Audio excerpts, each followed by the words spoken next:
What's up, guys? We're out here having a fun day. I'm with my friend Kayvon. Hi, Kayvon. Yeah, and we're gonna go a couple places and take a look around, so it's gonna be lots of fun. Everybody, we're out here at the Jewelry and Mineral Store off Sahara Avenue. It's kind of loud because we're literally right next to the street, but this place is really cool. They've got a lot of awesome stuff. So I'm gonna show you on the inside real quick, and hopefully when you visit Vegas, you can take a look for yourself. So it's right here off of Sahara Avenue. And this is what the building looks like. They also have a sign right there, see, Jewelry and Minerals in Las Vegas. This place is goated. They got a ton of really awesome stuff here, man. Lots of cool stuff.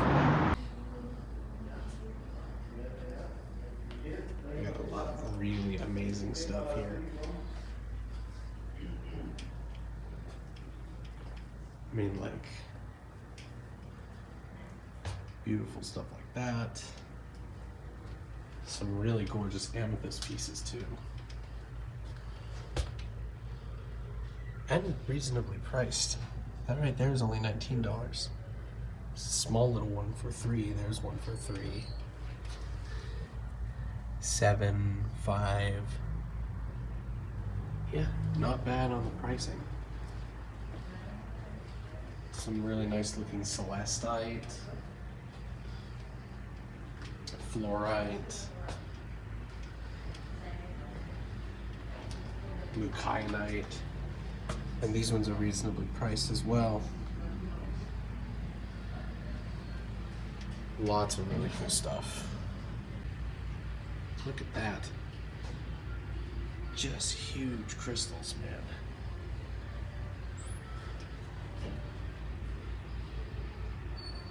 $2,066.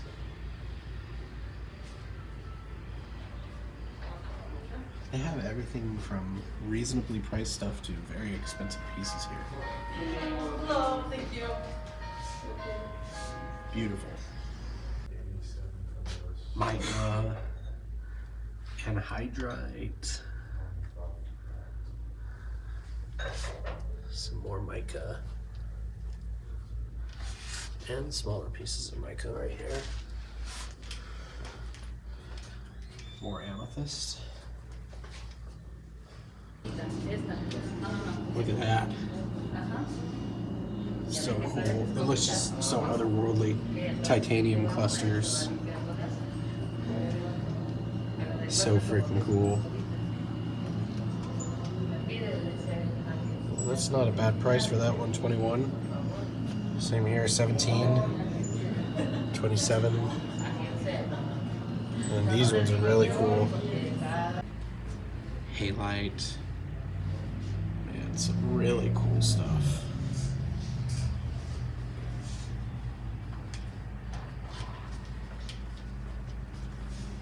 Look at how pink that is. Have some other things down here too. Just gorgeous. So cool.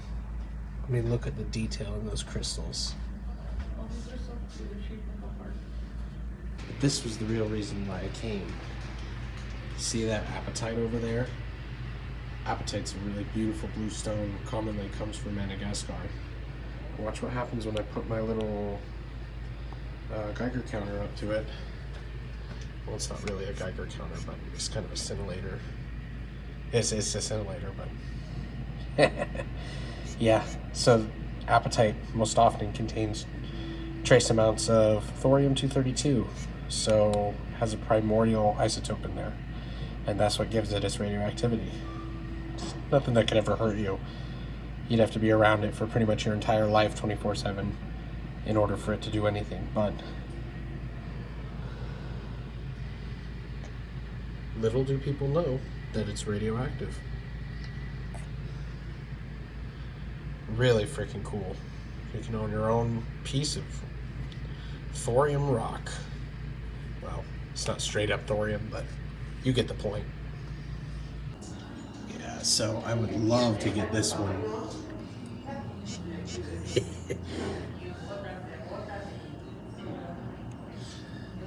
That one's a hefty piece. And there are even some over here that are pretty nice.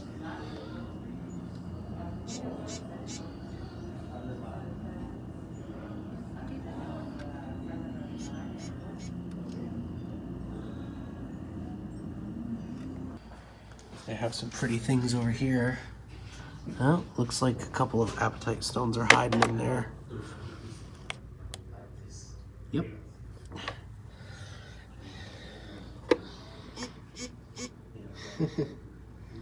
So freaking cool.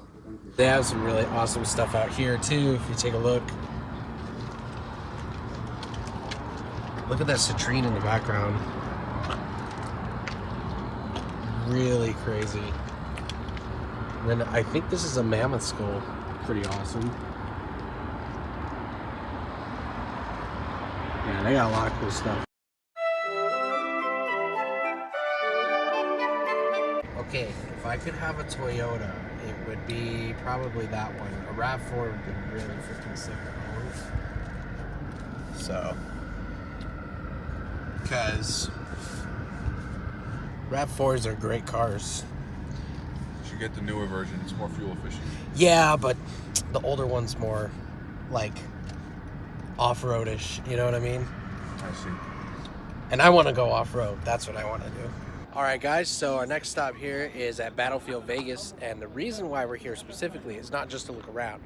We're actually here to see if any of their open-air museum aircraft have radioactive gauges. So I got my Geiger counter with me, my radio code 103 scintillator, radiation detector, and what I'm going to do is I'm going to look and see if I can get into any of them that are open to step into. And see if the gauges are radioactive or not. They might be, so I've been curious about this, but we're also going to take a look around, get a nice view of all of their open air stuff. This is a really cool place. Trust me, when you come here, take a look at it because it's really awesome. And they just got tanks dotted everywhere, man. But these two are really cool. So this first Sherman right here was actually in World War II. As you can see, that right there is the wartime photo. And there's a lot of places around this where you can actually see the battle scars. For example, over here was one. I mean, just absolutely wild that people got into this thing and fought.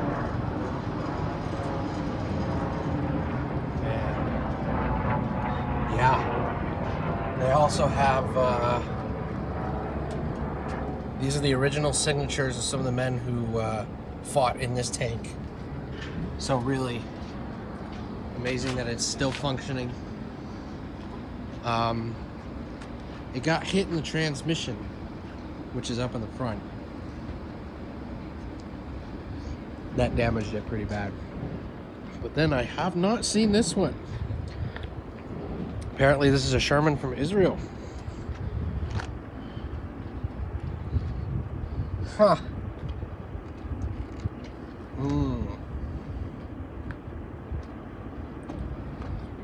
Super Sherman.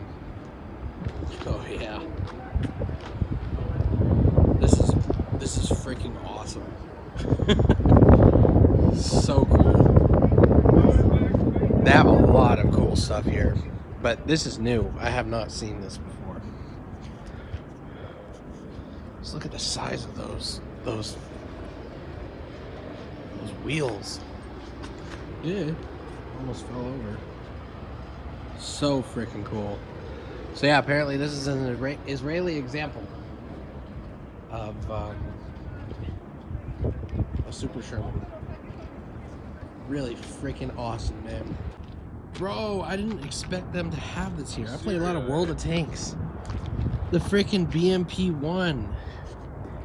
Okay, for a tiny little tank, this thing packs quite a punch. Because you see that missile up there? That does a lot of damage. But yeah, oh my god. I can't believe they've got one of these. That is so cool. And of course they have the T-62 over here. This one's another typical Soviet tank.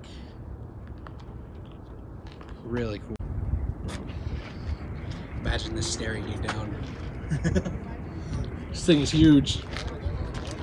Just insane.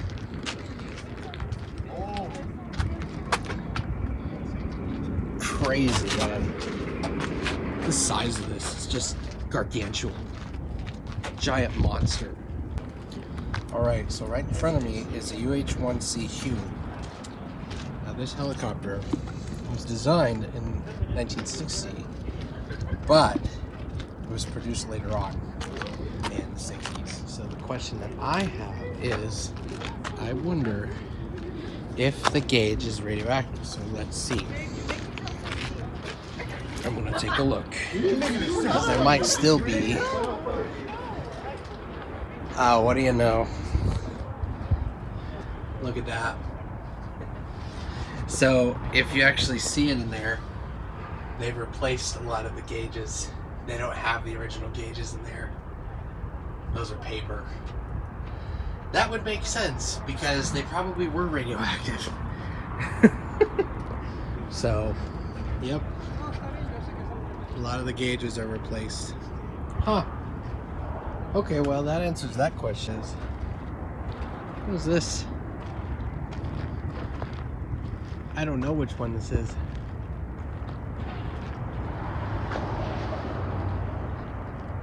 Adjective, no longer in its pure or original form. Here's another M113. But I'm curious which kind of tank this is. No. Dude, so cool. The freaking F-16. Oh, of course they removed all the inner parts though. No way they're gonna leave those on. Yeah. Look at this. Wow. Hello. Freaking Echo. These things are boss, man. This here's the air intake. So cool. I'm in the back of an armored personnel carrier right now, and look at this. They do have some gauges in there. So I'm really freaking tempted to go in. Even though they're telling me not to, but I'm not gonna do it because I'm gonna respect their rules, you know. But dude, I'm really tempted. I want to see. Okay, so I actually found one I was able to reach. They do have radioactive gauges here. So this is an M56 Scorpion, designed 1950. This is where you would sit. But because I was able to reach it, I can actually get there. Watch this. Turn on the sound effects. No, we're not inside anymore, right? Yeah, hang on.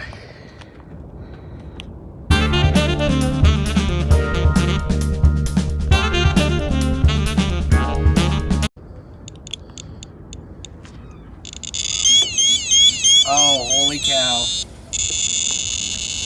Yep. It's hot. Oh, man. That one's hot, too. All of them are.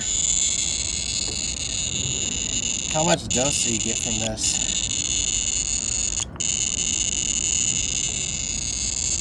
Yeah, not much. But you get a lot more from this one, though. Wow. There it is, I found it. Isn't that cool or what? So the main reason why those gauges are radioactive is because they're painted with radium paint. And I have a video that also talks about the history of radium paint, more specifically the history of the Radium Girls. So I'm gonna put that in the link below if you want to see it.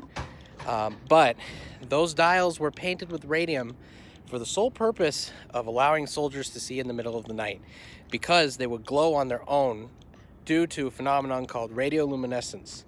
The paint would fluoresce because it had a phosphor in there, or a fluorescent molecule that would get activated by the energy coming from the radioactivity. And so to do this, they commonly used radium, but then they phased that out around the 60s for tritium, which is what they still opt to use today in a lot of watches, for radioluminescent watches. So yeah, that was a treat to see that, because I'm really happy that I was able to identify one. I can't believe they had it, and they did. There's one right there in the M56 Scorpion. Really freaking cool.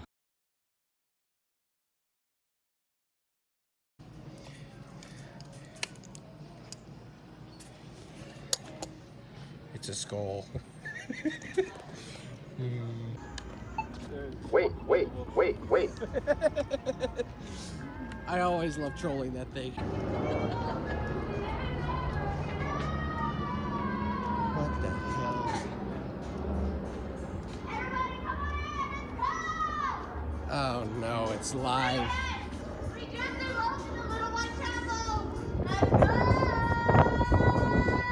I'm just curious. No, we ain't never getting older. All right, what's the next song? What's the next song? Oh, it's What's the coming next from song? in there. Okay. This might be the last song of the night, you guys. Of the night. This might be the last song of the night. We are outside in the middle of the afternoon. It's not nighttime. Probably not. Oh my god, dude. She just got married, so. Well, okay, then I'm very happy for her. Oh no. Oh no. Caught in a bad romance. I think those people were drunk, guys. And I'm always enthralled by the stratosphere. It's so cool looking. Big needle. Giant needle. It's a giant needle. Big needle.